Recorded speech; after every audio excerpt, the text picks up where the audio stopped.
the star ceremony. It is quite true that in the course of time, women took down the stars to give them to their children. The children put spindles through them and made them spin like fiery tops to show themselves how the world turned. But that was only a game. Ogotomel, Marcel Griot, Conversations with Ogotomel. Because there is nothing in our own society that remotely corresponds to a temple of Luxor, it is difficult to understand why Egypt should have exercised such infinite pains and genius on what is ultimately a symbolic gesture. John Anthony West, The Serpent in the Sky.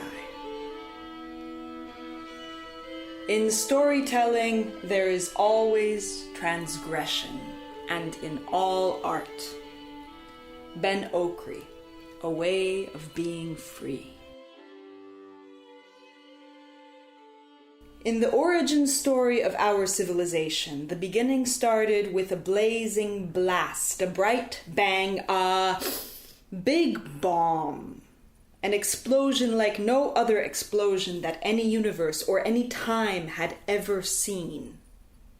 We have no other story. We say this is factual and scientific, and this lie, the lie of a story of an origin sapped of compassion or love or care, is why we are building more and more and more bombs, trying to recreate what traumatized us in the first place. Because a part of us lives in the trauma of our own story about the beginning.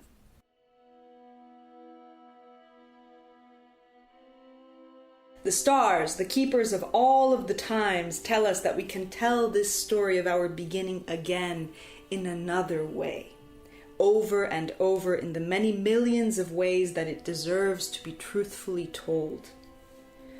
I could stop there and proceed with the star ceremony, but there is a warning that wants to drip off of my tongue before I begin.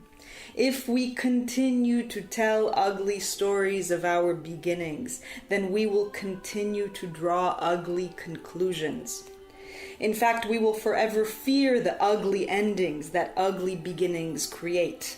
If we do not put beauty as front and back and center and all around of the story that we tell about who we are, then we will continue to aspire only to the conclusions of the stories that cheat us of our glorious inheritance. Indeed, we are beautiful, we humanity. Not more beautiful than anything else, no, but there is no need to compare. We are so very, very beautiful, all of us, nobody more or less beautiful, all of us the center of our own universe, in its hurdles and struggles and breakthroughs and sadnesses and joys. We are beautiful and we are not alone.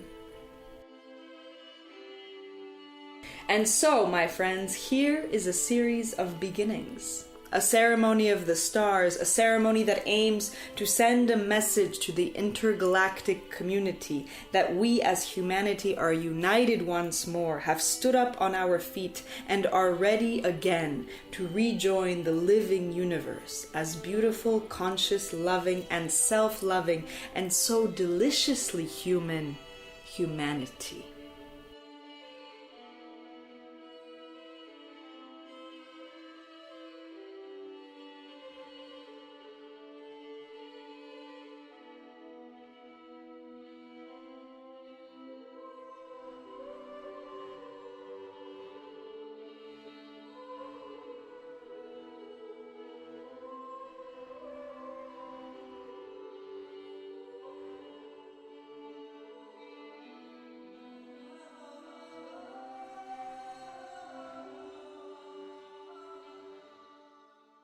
Beginning the time of the beginning, which came at the beginning.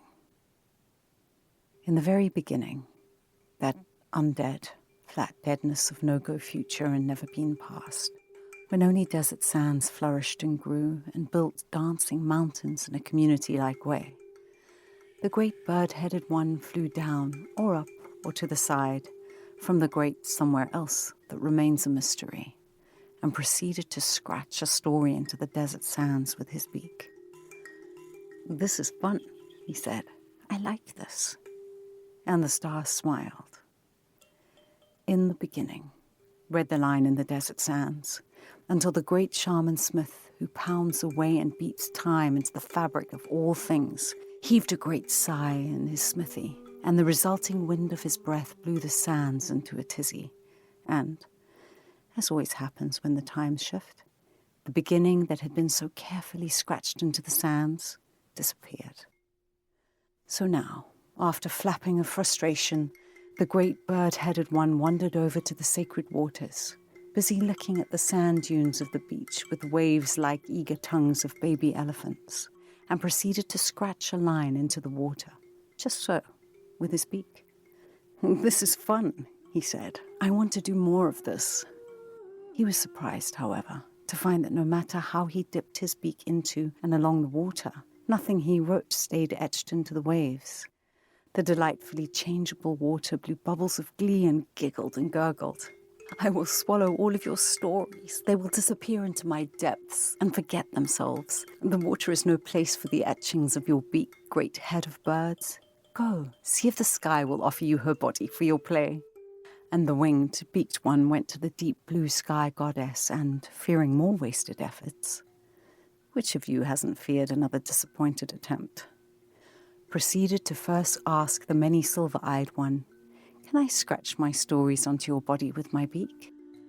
The sky goddess replied, "Great winged one, with a beak of lasting memory trails, tell me, can you write with fire and gas and color in great swaths of spaces and times? My body is already full with the stories of the light of the stars. Go instead to my love, the earth. See if he will offer himself as your canvas." The great bird-headed one turned then to the god of the earth, the sky goddess's love, and asked, "Great mountainous and valleyed one, can I scratch my stories onto your body with my beak?" This bird will just not give up. Ever patient, like the stones of the valleys carved by the rivers, the earth listened to the ever-wiser bird with great compassion, thought the offer over for a few thousand years, and then spoke thus. The space between the times is less important than the answer that followed. That is why patience is indeed a virtue, despite evidence to the very contrary. Great forked-footed one with wings of hope, what will you write?